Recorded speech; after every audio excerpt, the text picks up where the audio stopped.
do you choose a palette that really works together and sets the right mood?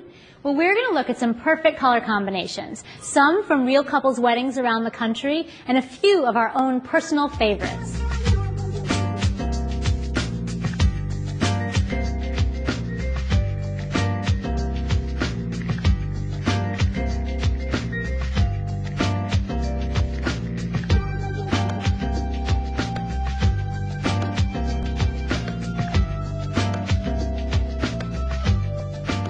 But first, here's a quick primer on color. This is what we call a color wheel. Now, there are two basic strategies for picking colors that work well together. One, you can pick colors that are analogous. That means they're sort of next to each other on the color wheel, like a blue and a violet. These blend nicely together. Or you can pick complementary colors. Those are directly across from each other on the color wheel, like a violet and a yellow. And because they're so different, they have a bold look. Now here's an example of each in action. Paige and Mark's yellow and green wedding illustrates a very pretty analogous combination. From the archway during the ceremony to the bridal party's flowers, citrusy green and yellow elements were everywhere.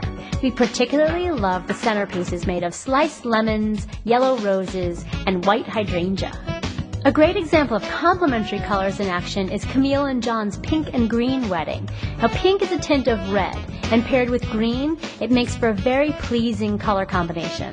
The couple used these colors from the bridal party's flowers through to the beautifully packaged favors. The best place to start when you're picking your wedding colors? Well, your favorites, of course.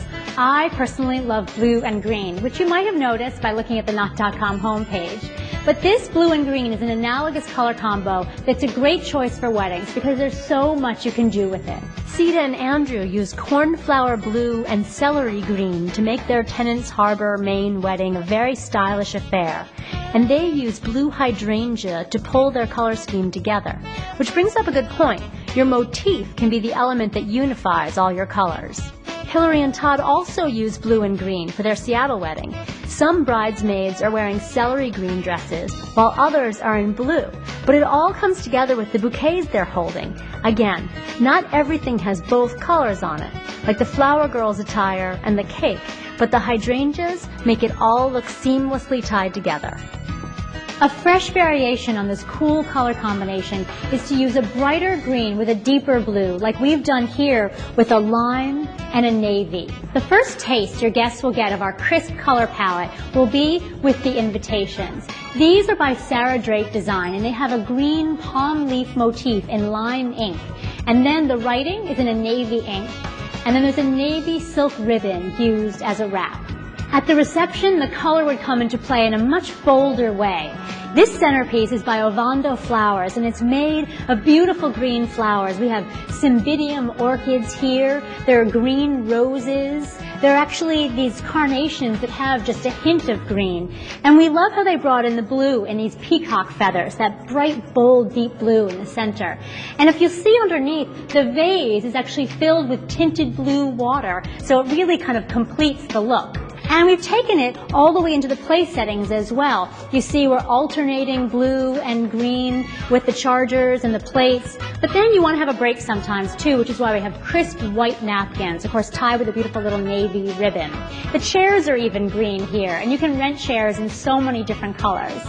And then for the final touch, you want to have a fun favor. And we found lime green dominoes on Plum Party. And we've labeled them with a blue and green label to really finish out that look. And you want to make sure they're personalized too. That's important with your party favors. A way to take a bold color and make it feel a little bit more understated is to pair it with a neutral, like a cream, a beige, or a brown. Mel and Henry chose turquoise and cream for their fall San Francisco wedding. The aqua is used on everything from the menu to the cake to the reception decor. The tan starfish motif introduces a third color, which coordinates very well with the brown writing. These colors are picked up again on the favors, sepia tone pictures in glass containers tied with a turquoise blue ribbon. Another way to pick your palette is to pull directly from your location.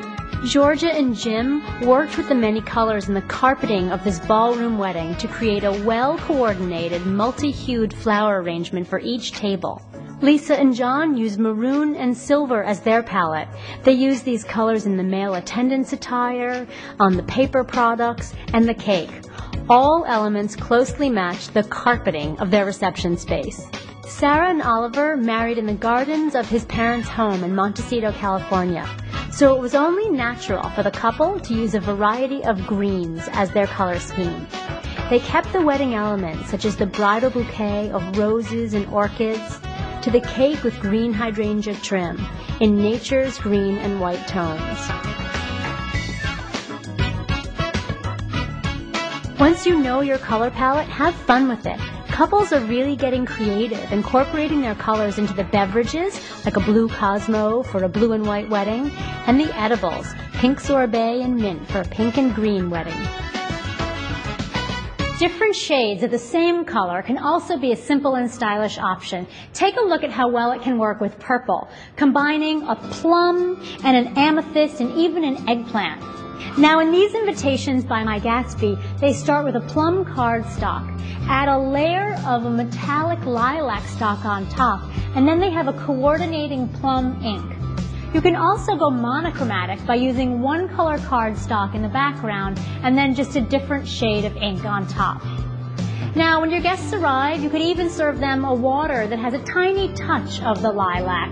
You just want to pick up these details across your wedding in any little place you can find without going overboard. These bridesmaids bouquets by Magnolia also combine different shades of purple. There are violet sweet peas, lilac-colored anemones, and these are eggplanty calla lilies. Now in this bouquet, also by Magnolia, you see it uses a single flower, hydrangea, but that one flower combines all these different shades of purple. You've got your blues and your violets all together in one color. It's a nice shade-on-shade flower. The bridesmaids' dresses are by Lynn Lugo, and it actually combines a red violet with a lilac in the sash, and it even has a little bit of lilac peeking out at the hem.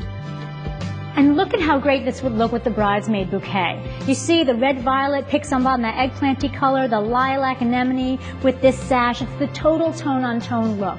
And here's an example of a real wedding. Look how great the bridal party looked in the monochromatic purple palette. Stay tuned for more great ideas for your wedding colors.